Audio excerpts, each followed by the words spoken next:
तो हरिद्वार में अपने गुरु से पूछा कि महाराज मुझे तो अब आराम के दिन थे, क्योंकि मैं कष्ट तो भाई सर्विस में किया है और मुझे अभी आराम मिलना था, तो आराम के दिन थे, तो उसमें मेरा ये भाव क्यों प्रकट होया कि क्यों मैं संत बना।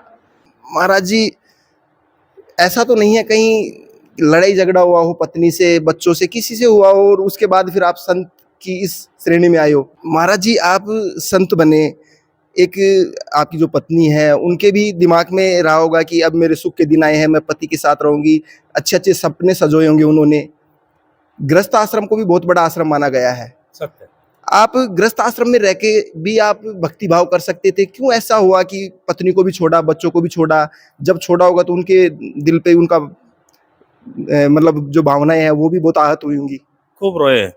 पत्नी ने भी पूछा होगा कि आप मेरे को ऐसा बताओ, मेरे से क्या गलती हुई है या ऐसा मेरा क्या दोष है जिसकी वजह से आप मेरे को छोड़ के जा रहे हो? जब मेरे सुख के दिन आए उस समय आप मेरे को छोड़ के और कहीं बाहर जा रहे हो, तो ये सवाल तो पूछा होगा जरूर उन्होंने। ये भावना अभी भी प्रकट हो रही है। वहाँ जो भी दो आदमी आते हैं उसके पास में, तो वो यही बोलती है कि मेरा कभी उनसे झगड़ा नहीं हुआ, और फिर वो मुझे छोड़ के चले गए। आप साधना वहां रह के भी कर सकते थे।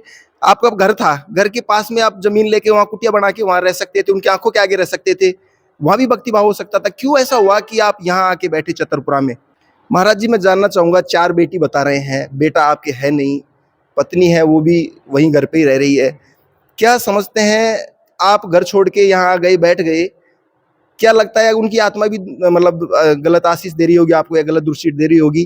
क्या लगता है आपका संत का जो ये चोला है ये सक्सेस हो पाएगा अगर उनकी आत्मा इस दृष्टि दे रही है उससे? आपको संत ही बनना था या ऐसा कुछ सोचना था, शादी तो नहीं शादी करनी नहीं थी? करना था। हाँ, तो ये तो आप भाई, मैं भी बोल रहा हूँ। लेकिन महाराज जी, मैं जानना चाहूंगा, राजा भर्तृ आज नाम है पूरे देश में, वर्ल्ड में नाम है उनका, आज विश्व में। आपने घर परिवार छोड़ा है, आप राजा भर्तृ का उदाहरण दे दिया आपने, आप राजा भर्तृ के पद चिन्हों पे या उस तरीके से नाम कमा पाएंगे आप? 4 बेटियां हैं, चारों बेटी शादी करने के बाद ससुराल चली गई हैं, आपकी पत्नी वो अकेली रहती है, बेटा था वो भी, उसका भी देहांत हो गया है। कहीं ना कहीं उनकी आत्मा भी बद्दुआ देती है, वो सोचती होंगी कि भाई मेरा पति होता, मतलब एक आदमी की डेथ हो जाए तो आदमी को थोड़ा सा वो हो जाता है, और जिंदा जी आदमी अगर देखता है तो शायद वो नहीं होती होगी, तो उनकी आत्मा भी बहुत ज्यादा बद्दुआ देती होगी। वो मंदिर बनाने के लिए कह रहे हैं, वहां जाने में आपको दिक्कत क्या आ रही है? मैं एक उदाहरण नारायणपुर में छोटा सा उदाहरण देता हूँ। रमेश सिंह शेखावत है, जो विधायकों तक का चुनाव उन्होंने लड़ा है, वो फिलहाल साधु बन गया, और वो साधु बन के अपना खुद का फार्म हाउस है बैरावास में, वहाँ उसकी पत्नी भी रहती है, खुद का मंदिर अलग है, सेवा पाठ में, पूजा पाठ में जो भी है वो लगा रहता है। तो उनकी पत्नी के भी है कि भाई हाँ, अपने पास ये भक्ति भाव में कोई डिस्टर्ब नहीं करता है, इस तरीके से कर लो। आप जैसे गुरु बन जाओ, उनके चेला बन जाओ, तो पति पत्नी तरीके से रह लो, साधु संत के वाले बेस में रह लो दोनों। भाई उसके बेटा भी नहीं है तो कौन सेवा करेगा उनके बुढ़ापे में? भाई नहीं। महाराज जी, अभी हम यहाँ आपके आश्रम में आए, आप घर पे रहते तो पत्नी आपको रोटी बना के देती, सब कुछ रहता, बैठते, तन मन की बात भी बतलाते आप। हमने यहाँ देखा आप खुद रोटी बना रहे थे यहाँ पे, तो उसी में तो आनंद है जी। घर गृहस्थी में रह के भक्ति नहीं हो सकती? यही हो सकता है कि घर को छोड़ के आप भक्ति कर सकते हैं, या फिर घर गृहस्थी में भी हो सकती है भक्ति? तो अभी देखो उसमें हो जाएगा, आसाराम बनो तो हो जाएगा। आप अभी कह रहे हैं कि आपकी पत्नी अगर गुरु मंत्र लेगी या गुरु नाम लेगी, उसके बाद में साथ रहेगी, फिर नहीं होगा? फिर हो जाएगा। महाराज जी, मैं जानना चाहूंगा, अगर आप आपके गुरु से अनुमति लें और आपकी घर वापसी हो तो कितना अच्छा रहे मेरे हिसाब से। आप वो दृश्य आपके दिमाग में नहीं आता जब आप घर छोड़ के आ रहे थे? आपकी बेटियां रो रही होंगी, आपकी पत्नी रो रही होंगी, आपके भाई परिवार वाले रो रहे होंगे। अगर आपका बेटा होता, अगर उसकी डेथ नहीं होती, शायद हम भी इस चीज के लिए आपको नहीं कहते कि आप घर जाएं, क्योंकि एक माँ उसके लिए सारा बेटा हो जाता। लेकिन अब शायद उस माँ का या उस पत्नी का, आपकी पत्नी का कोई शायद सारा नहीं है। आपने गुरुनामा देने की बात कही है, तो पत्नी से बात हुई है क्या इस संबंध में कि गुरुनामा वो अनुमति कह रही है इस चीज के लिए? हाँ बिल्कुल, वो हुआ है कि हम तैयार हैं। आपका धूना भी मैंने यहाँ देखा है। कितने घंटे आप तपस्या करते हो, किस तरीके से भगवान की भक्ति करते हैं आप? कई लोग तो कहते होंगे कि भाई बेटियां हैं वो ससुराल चली गई है, पत्नी है वो बेचारी अकेली वहां है, ये यहाँ पर बाबा जी बनकर लोगों को ज्ञान बांट रहा है, इस तरीके भी लोग कहते होंगे। आप अपनी पत्नी का भी तो करो ना, उसका भी जीवन सफल करो, उनको समझाओ। यहाँ करेंगे ना, उसको बोल दिया तुम अपना नियम करो, हम उसका आपको गुरुनामा देंगे। जिन लोगों को कमाने खाने में जो जोर आता है वो लोग साधु संत बनते। आप तो साधन संपन्न थे, आपके पास पेंशन आ रही 47,000 रुपए, आप तो ऐश और आराम करने की जिंदगी थी, आप इस तरीके संत क्यों बने? महाराज जी, आप कह रहे हैं कि पाखंडी ज्यादा फैला रहे हैं, पाखंडियों की कोई पहचान नहीं है कि वो पाखंड किस तरीके से फैला रहे हैं? महाराज जी, जो आप जो चोला धारण कर रखे हैं इस समय, इसको पहनना आसान है या फिर निभाना आसान है? नमस्कार दोस्तों, मैं हूं बिंटू कुमार और आज मैं पहुंचा हूं ग्राम पंचायत छतरपुरा के अंदर। छतरपुरा में अगर बात करें तो यहाँ पर एक सीआरपीएफ में एक जवान रहे हुए थे। 24 साल इन्होंने सर्विस की थी सीआरपीएफ में। उसके बाद में ये महात्मा बन गए, संत बन गए। घर इन्होंने कैसे छोड़ा, क्यों छोड़ा, क्या कारण रहा? क्योंकि रिटायरमेंट के बाद में आदमी सोचता है कि ऐश और आराम की जिंदगी जिए और परिवार के साथ मिलकर जिए। क्योंकि 24 साल ये फौज में इन्होंने सेवाएं दी, देश सेवाएं दी थी। हमारे साथ वो महात्मा जी हैं जो इस समय छतरपुरा कैरो वाले महादेव मंदिर में इस समय संत के रूप में विराजमान हैं। उनसे हम बात करते हैं। महाराज जी, मैं जानना चाहूँगा, मेरी जानकारी में है कि 24 साल आपने सीआरपीएफ में देश के लिए सेवाएं दी हैं।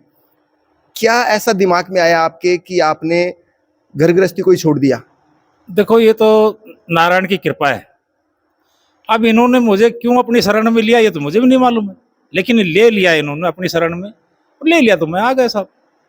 जब रिटायरमेंट हुए तो आप सेवानिवृत्ति का जब कार्यक्रम हुआ तो डायरेक्ट घर पे ही आए होंगे। उस समय उत्सव वगैरह भी मना होगा, परिवार वाले भी सोचे होंगे कि अब अच्छी जिंदगी जिएंगे। 24 साल आपने देश के लिए सेवाएं दी हैं, परिवार को भी इतना समय नहीं दिया। आखिर कारण क्या रहा जिसकी वजह से आपको यहाँ इस मंदिर में, कैरो वाले महादेव मंदिर में, आप यहाँ संत के रूप में विराजमान है? ऐसा है, इसमें कारण है। क्योंकि जब मैं हरिद्वार गया तो हरिद्वार में अपने गुरु से पूछा कि महाराज, मुझे तो अब आराम के दिन थे, क्योंकि मैं कष्ट तो भाई सर्विस में किया है और मुझे अभी आराम मिलना था, तो आराम के दिन थे। तो उसमें मेरा ये भाव क्यों प्रकट होए कि क्यों मैं संत बना? तो उन्होंने मुझे एक उदाहरण दिया कि बेटा, राजा भर्तृहरि के पास तो सब कुछ था भाई, राज थे, महल थे, नौकर थे, चाकर थे, सभी कुछ था, फिर वो संत क्यों बना? ये भी एक भाई आध्यात्मिक बात है। अब जब उन्होंने मुझे ये बताया कि भाई वो संत क्यों बना, तो मैं बोला, महाराज इसके बारे में आप ही बताओ। बोले उसके कर्म थे, योग था, उनके कर्म में योग था और उसको पूरा करना था। वही आपके पास है, वही कर्म आपका था। आपका पीछे का योग था, उसमें भी आप साधु थे, लेकिन आधे थे, क्योंकि पूरा होता तो इस आप अब जो आपका ये बीत रहा है, इसके अंदर साधु नहीं बनते आप। उसका भाई जो अपनी नौकरी का था उसका भोग थे। महाराज जी, चलो आप कह रहे हैं कि योग है, आपके संत बनने का योग है। थोड़ा सा मैं अपनी जो घर जो पीछे की जो पृष्ठभूमि है उसके बारे में जानना चाहूँगा। फिलहाल मतलब कहाँ से आप मतलब कहाँ से आते हैं, क्या जाति है आपकी और कितने बच्चे हैं? देखो, वैसे तो संत की कोई जाति नहीं है, पहले की जो पृष्ठभूमि, लेकिन मैं पृष्ठभूमि में जा रहा हूँ तो मैं जाट जाति से बिलोंग करता हूँ और घर परिवार मेरा अच्छा है, सभी अच्छे हैं।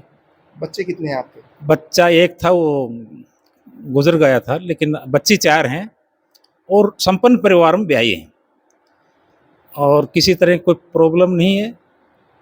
और भी हो तो भाई संतों में, तो अब उनकी प्रॉब्लम से मुझे क्या लेना है?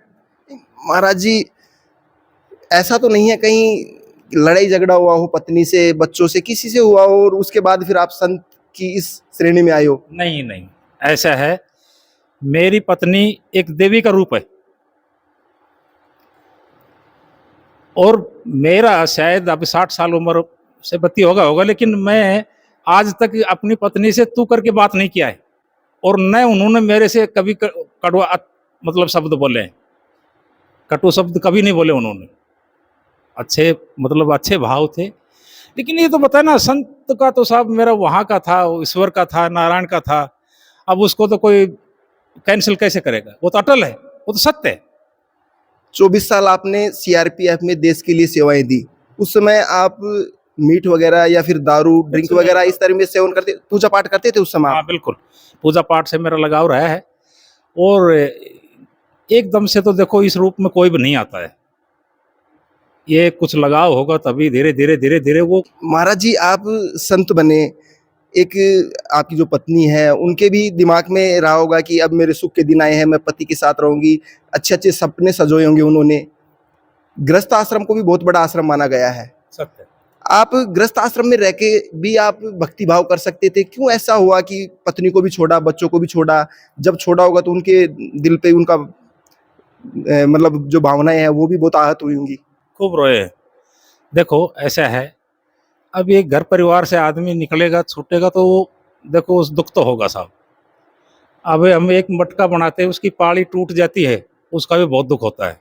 और एक तो अब मान ले घर का संचालक आदमी, और जब वो घर से चला जाता है तो उसका तो साहब बहुत ही ज्यादा दुख होगा। नहीं, पत्नी ने भी पूछा होगा कि आप मेरे को ऐसा बताओ, मेरे से क्या गलती हुई है या ऐसा मेरा क्या दोष है जिसकी वजह से आप मेरे को छोड़ के जा रहे हो? जब मेरे सुख के दिन आए उस समय आप मेरे को छोड़ के और कहीं बाहर जा रहे हो, तो ये सवाल तो पूछा होगा जरूर उन्होंने। ये भावना अभी भी प्रकट हो रही है। वहाँ जो भी दो आदमी आते हैं उसके पास में, तो वो यही बोलती है कि मेरा कभी उनसे झगड़ा नहीं हुआ, और फिर वो मुझे छोड़ के चले गए।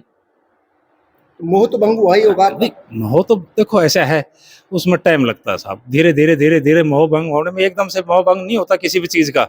हम उसके लिए भी देखो साधना करनी पड़ती है, त्याग करना पड़ता है।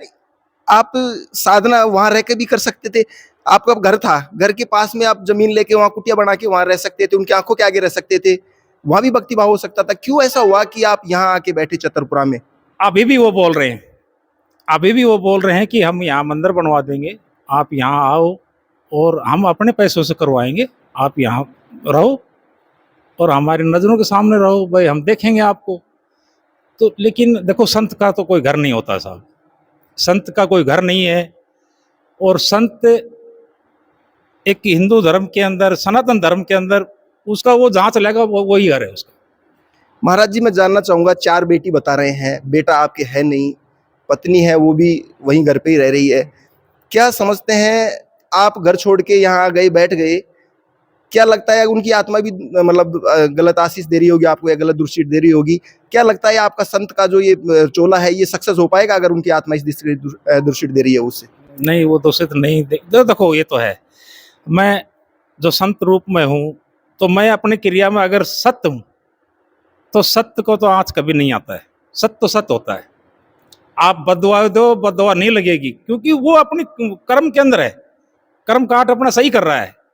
ना, पर अगर आपको संती बनना था या ऐसा कुछ सोचना था, शादी तो नहीं शादी करनी नहीं थी? करना था, आप तो ये तो आप भाई, मैं भी बोल रहा हूँ भाई, शादी नहीं करना था तो राजा भरत ने शादी क्यों किया भाई? उसने भी नहीं उनमें करना तो था। कोई कारण हुआ होगा ना भाई, पिंगला ने कुछ बोला होगा या असत्य रही होगी। आपका तो ऐसा कोई लड़ाई झगड़ा नहीं? कुछ नहीं बोला था। देखो उनका भी मैं बताता हूँ, जब गुरु मच्छिंद्र नाथ को गुरु गोरखनाथ छुटवा करके ले आए, उनका चेला गुरु को छुटवा करके ले आया था, तो वहाँ राजस्थान एक ऐसी धरती है जो फौज में तो बोलते हैं शहीदों की और संतों की। ये इतनी पवित्र धरती है कि इसके मुकाबले में अपने हिंदुस्तान के अंदर कोई जमीन नहीं है। सिर्फ एक राजस्थान का हम उसको मानते हैं, संत में भी और फौज में भी, क्योंकि त्याग और बलिदान सिर्फ एक राजस्थान के अंदर है, और राजस्थान के वीरों में है, राजस्थान के संतों में है। एक कर्मष्ठ भूमि है, इसके मुकाबला में कोई भूमि नहीं है हिंदुस्तान के अंदर, पहला। दूसरा क्या है, दूसरा ये है कि जब वो अपने भाई गुरु चेला दोनों आ गए राजस्थान के अंदर, तो राजस्थान में जब प्रवेश किया उन्होंने धारोडा से निकल करके, तो उन्होंने 3 थाली लगवा दिया। तो मच्छिंद्र नाथ को गुरुजी, वो चेला बोला गोरखनाथ जी, गुरुजी ये तीसरी थाली किसकी है? तो बोले भाई आपका गुरु भाई है राजा भर्तरी। तो बोले भर्तरी तो राजपाट कर रहा है। तो भाई राजपाट कर रहा है तो लेकिन उसको लेकर के आओ आप, हम 3 थालियों के अंदर जब खाएंगे, वो आपका गुरु भाई है, उसका योग लिखा है, उसका जो राजपाट था वो खत्म हो लिया। तब वो जाकर के वहां जाते हैं और पिंगला माया से उन्होंने मतलब झोड़ी के अंदर भर्तरी को मांगते हैं। तो कोई भी पत्नी अपना पति को भाई साधु को भेंट नहीं करेगी, ये तो सत्य है। लेकिन महाराज जी, मैं जानना चाहूंगा, राजा भर्तरी आज नाम है पूरे देश में, वर्ल्ड में नाम है उनका आज, विश्व में। आपने घर परिवार छोड़ा है, आप राजा भर्तरी का उदाहरण दे दिया आपने। आप राजा भर्तरी के पद चिन्हों पे या उस तरीके से नाम कमा पाएंगे आप? भाई मैं चल तो रहा हूँ, मैं चल तो रहा हूँ अपने कर्मों से, उनके आगे मैं उनके भाई उनके पद चिन्हों पर चलूँ मैं, मैं इस चीज को लेकर चल रहा हूँ। अब वो तो नारायण की कृपा है, मैं कहाँ तक ले जाते हैं, कहाँ तक नहीं ले जाते हैं, मैं अपनी सेवा करूंगा। महाराज जी, मैं जानना चाहूंगा घर गृहस्थी के बारे में थोड़ा सा। पेंशन की अगर बात करें तो कितनी पेंशन मिल रही है आपको? पेंशन मुझे बेटा कुछ नहीं मालूम है, वो कितनी मिल रही है, क्या मिल रही है और उनको क्या मिल रहा है ये भी मुझे मालूम नहीं है। मैं तो उनका 1 रुपया भी लिया नहीं और लूंगा नहीं। पेंशन उन्हीं के पास उन्हीं के पास है, उनके पास सब कुछ उनके पास। है। फोन वगैरह तो आता होगा आपके पास? फोन अब आने लगे हैं, पहले तो नहीं आता था। तो भाई थोड़ा थोड़ा धीरे धीरे तो बातचीत देखो घर गृहस्थी के बारे बातचीत, में होती है। हाँ नहीं गृहस्थी के बारे में तो कुछ नहीं होती है, बस वो इतना पूछते हैं आप ठीक हो, बस हाँ ठीक हो।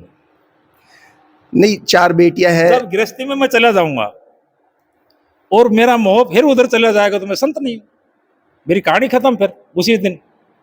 तो उनको भी मालूम ये चीज है। हाँ भाई उसको अगर वो थोड़ा बहुत भी बोलते हैं भाई फलाने लड़की है तो उस टाइम में मैं फोन काट देता हूँ। नहीं, वो बात सही है। 4 बेटियां हैं, चारों बेटी शादी करने के बाद ससुराल चली गई हैं। आपकी पत्नी वो अकेली रहती है, बेटा था वो भी, उसका भी देहांत हो गया है। कहीं ना कहीं उनकी आत्मा भी बद्दुआ देती है। वो सोचती होंगी कि भाई मेरा पति होता, मतलब एक आदमी की डेथ हो जाए तो आदमी को थोड़ा सा वो हो जाता है, और जिंदा जी आदमी अगर देखता है तो शायद वो नहीं होती होगी, तो उनकी आत्मा भी बहुत ज्यादा बद्दुआ देती होगी। देखो बद्दुआ तो खैर नहीं देनी चाहिए, और भाई हो सकता है देती भी होगी साहब, उस चीज का तो मुझे नहीं मालूम है, वो उनका कर्म उनके हाथ है, मेरा कर्म मेरे हाथ है। लेकिन बात यह है कि बद्दुआ की नहीं है। अब उन्होंने मेरे पास फोन भी किया था कि महाराज आप आ जाओ और हम यहाँ मंदिर बनाते हैं और आप यहाँ मंदिर में रहो, कोई दिक्कत नहीं है भाई। आप अभी एजेंट भी हो गई। वो मंदिर बनाने के लिए कह रहे हैं, वहां जाने में आपको दिक्कत क्या आ रही है? बेटा ऐसा है, दिक्कत तो नहीं है। और संत का देखो, संत का पहली बात तो कोई घर नहीं है, आप इस चीज को नोट कर लो। संत जो संत है उसका तो भाई जहाँ है वो उसका वो घर है। मैं एक उदाहरण नारायणपुर में छोटा सा उदाहरण देता हूँ। रमेश सिंह शेखावत है, जो विधायकों तक का चुनाव उन्होंने लड़ा है, वो फिलहाल साधु बन गया, और वो साधु बन के अपना खुद का फार्म हाउस है बैरावास में, वहाँ उसकी पत्नी भी रहती है, खुद का मंदिर अलग है, सेवा पाठ में पूजा पाठ में जो भी है वो लगा रहता है। तो उनकी पत्नी के भी है कि भाई हाँ अपने पास ये भक्ति भाव में कोई डिस्टर्ब नहीं करता है, इस तरीके से कर लो आप। कोई दिक्कत नहीं है, वो होगा, क्योंकि इसमें भी हो जाएगा। लेकिन इसमें 2 कारण है। पहला कारण, पत्नी अगर गुरनामा लेती है, अगर मेरी पत्नी गुरनामा लेती है तो कोई दिक्कत नहीं है, भाई गुरु चला रहो खूब, क्या दिक्कत है। तो ये ऐसे कर लो। हाँ आप जैसे गुरु बन जाओ, उनके चेला बन जाओ, तो पति पत्नी तरीके से रह लो, साधु संत के वाले बेस में रह लो दोनों। भाई उसके बेटा भी नहीं है तो कौन सेवा करेगा उनके बुढ़ापे में? नहीं, अभी उन्होंने बोला है इस चीज का, भाई हम गुरनामा लेंगे और जैसे आप कहोगे वैसे रहेंगे, क्योंकि देखो बुढ़ापा में सबको सहारा मिले तो उसमें कोई दिक्कत नहीं है, उसको तो कोई प्रॉब्लम भी नहीं है। भाई गुरु चेला बन के खूब आराम से भाई आप भक्ति करो, हम भी काम तो कर ही रहे हैं, उसमें क्या दिक्कत है, कोई दिक्कत नहीं। महाराज जी, और यहाँ के जो लोग हैं, आपके परिवार वाले हैं, जब उनसे अलग हुए होंगे तो उस समय की स्थिति क्या रही है, आप वो थोड़ा सा बताइए। मेरी बात सुनो बेटा, आप संत, ये तो है नहीं कि एकदम से आप संत बन गए, आप उनको कह के होंगे भाई मैं अब घर गृहस्थी को त्याग रहा हूँ और मैं एक संत के रूप में यहाँ से जा रहा हूँ। उस समय की स्थिति अगर याद करते हो तो क्या कहेंगे उसको लेकर? अभी मेरी बात सुनो बेटा, घर वाले रोएंगे तो होंगे। देखो भाई भावज जो भी है परिवार के अंदर, आज वो भाव नहीं है जो पहले अब समझते थे कि भाई पहले कोई भाई भाई होगा और किसी को भाई चाहेगा। नहीं, भाई तो सिर्फ दिखावटी तो करेगा, लेकिन अंदर आत्मा से वो कुछ नहीं करेगा। अरे जाने दे यार, कटा तो यार मोटा बन का तो जाने दे इसको, ठीक है हमारे को तो परेशान नहीं कर रहा, जाओ कहीं जाने दो। लेकिन भाई वो भाव के रहते हैं, भाई का जो अंदरों से पूछोगे तो वो भाई आज नहीं है किसी का भी। हाँ माँ और बाप है, देखो माँ और बाप तो कैसे भी हो, लेकिन माँ बाप है भी आपके फिलहाल, तो वो क्या है कि उनका भाव होता है, बेटे के ऊपर तो भाव होता है, बाकी भाई तो भाव का होता है भाई। अभी ये तो आपको भी मालूम है, आपका भी भाई होगा, लेकिन हाँ सिर में होगा तो भाई, अगर इकट्ठे हो तो, अगर न्यारे होगा ना उसी दिन दुश्मन हो गया, ये भाई नहीं। महाराज जी, अभी हम यहाँ आपके आश्रम में आए, आप घर पे रहते तो पत्नी आपको रोटी बना के देती, सब कुछ रहता, बैठते तन मन की बात भी बतलाते आप। हमने यहाँ देखा आप खुद रोटी बना रहे थे यहाँ पे, तो उसी में तो आनंद है, वो भी एक आनंद है कि मनुष्य खुद अपना करके खाए, उसके उससे भगवान भी ये बोल रहा है, वो तो किसी दूसरे का अधीन थोड़ी है। मैंने आपको हाथ दिया है, पैर दिया है, सब कुछ दिया है, बदन दिया है, फिर तू दूसरे के उस पर क्यों चल रहा है भाई? वो बनाएगा तो तू खाएगा नहीं। अपना कर्म खुद करो, वो सबसे अच्छा है। महाराज जी, घर गृहस्थी में रह के भक्ति नहीं हो सकती? नहीं। यही हो सकता है कि घर को छोड़ के या आप भक्ति कर सकते हैं, या फिर घर गृहस्थी में भी हो सकती है भक्ति? तो अभी देखो उसमें हो जाएगा, आसाराम बनो तो हो जाएगा भाई। अगर आसाराम बन के करोगे तो हो जाएगा, रामपाल बन के करोगे तो हो जाएगा। लेकिन एक संत जिस रूप में आगा उस रूप में नहीं होगा, ये सत्य है। आप अभी कह रहे हैं कि आपकी पत्नी अगर गुरु मंत्र लेगी या नाम लेगी, उसके बाद में साथ रहेगी, फिर नहीं होगा? फिर हो जाएगा। उसके नियम है, बहुत कड़े नियम है।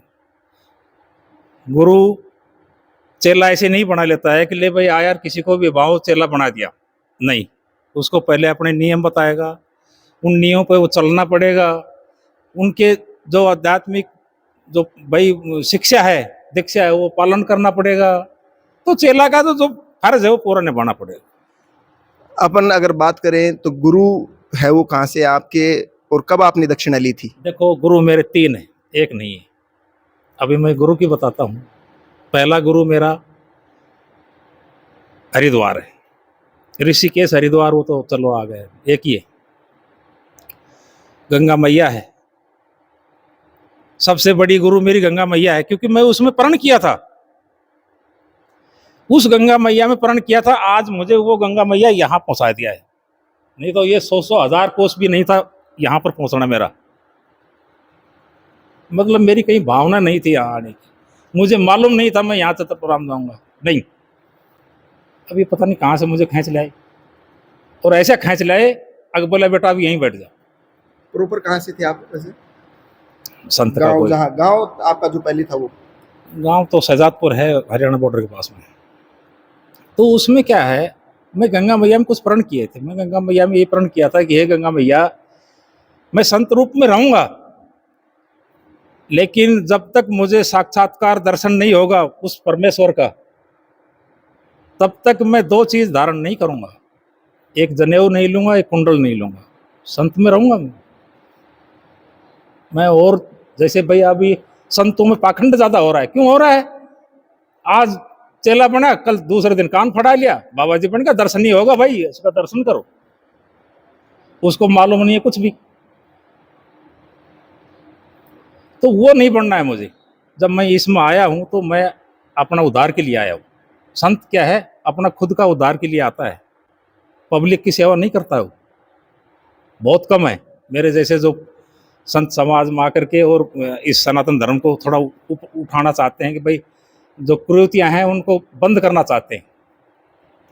बाकी ऐसे ऐसे बाबा जी हैं वो ज़्यादा फैला रहे हैं, तेरे अंदर भूतनी आ गई, तेरे 5 है, तेरे 10 है, जबकि वो भूतनी कहीं है ही नहीं। महाराज जी, मैं जानना चाहूंगा, अगर आप आपके गुरु से अनुमति लें और आपकी घर वापसी हो तो कितना अच्छा रहे मेरे हिसाब से?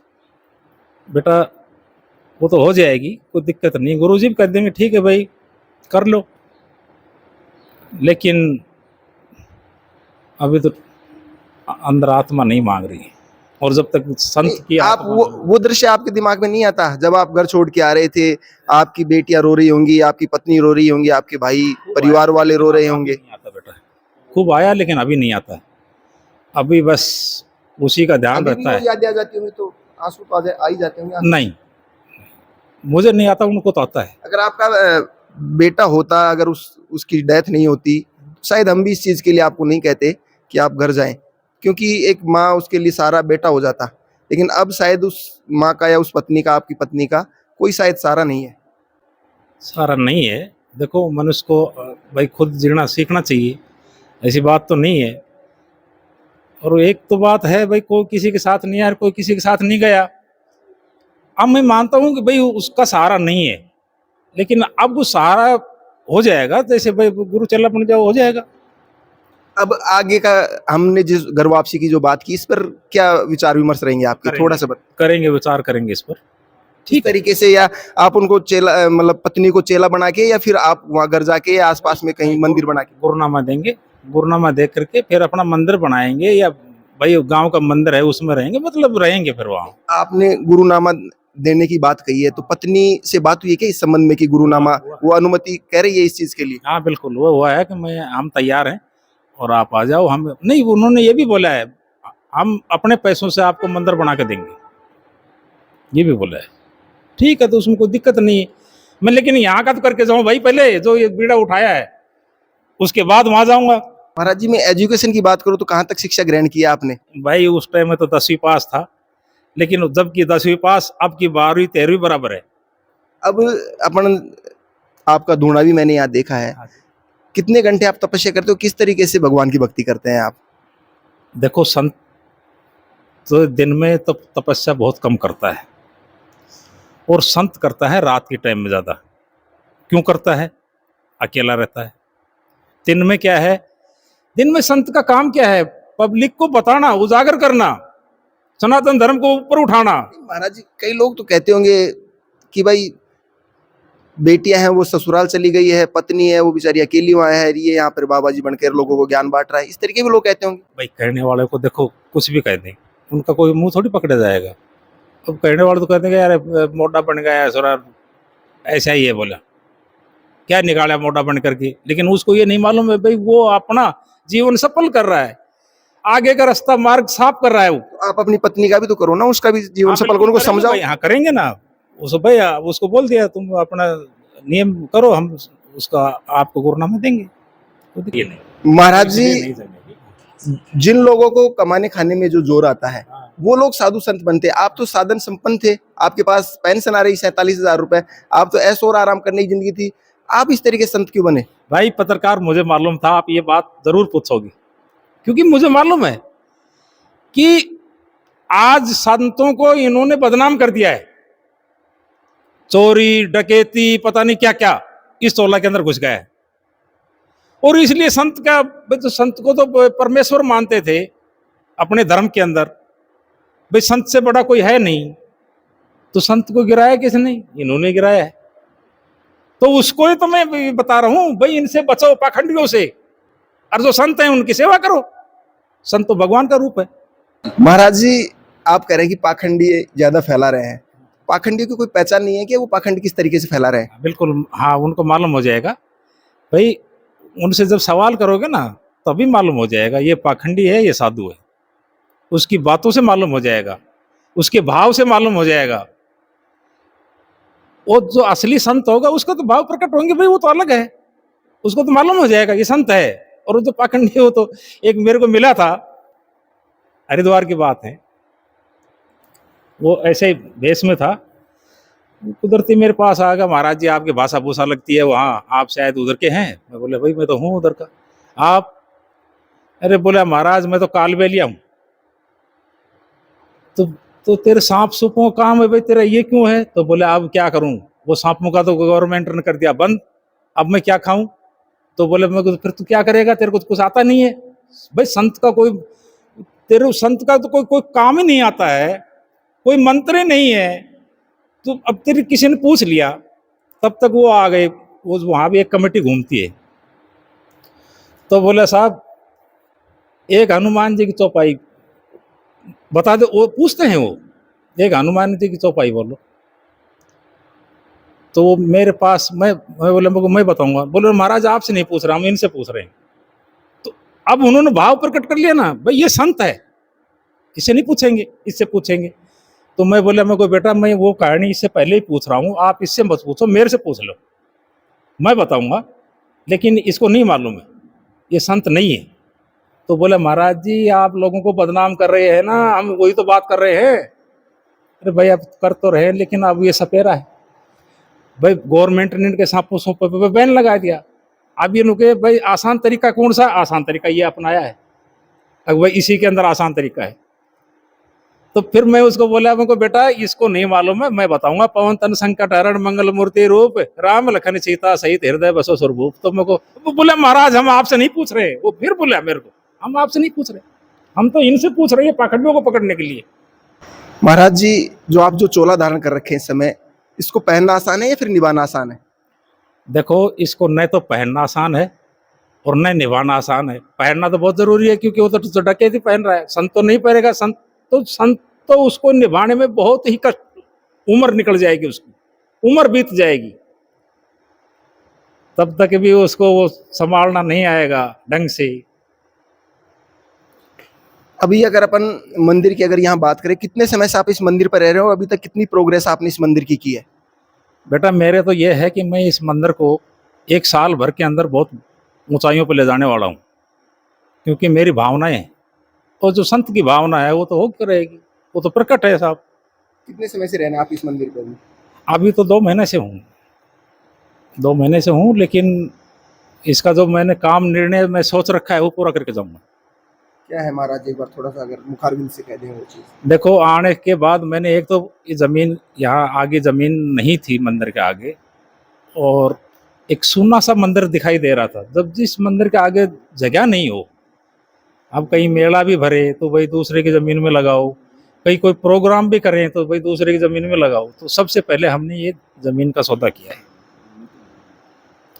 मंदिर के आगे 4 दीवारी करवाएंगे, पेड़ पौधे लगाएंगे, एक ऐसा पार्क बना देंगे तो गांव वाले भी सुबह शाम आकर के इसमें बैठें और घूमें और ये कहें कि भाई हाँ, आश्रम है।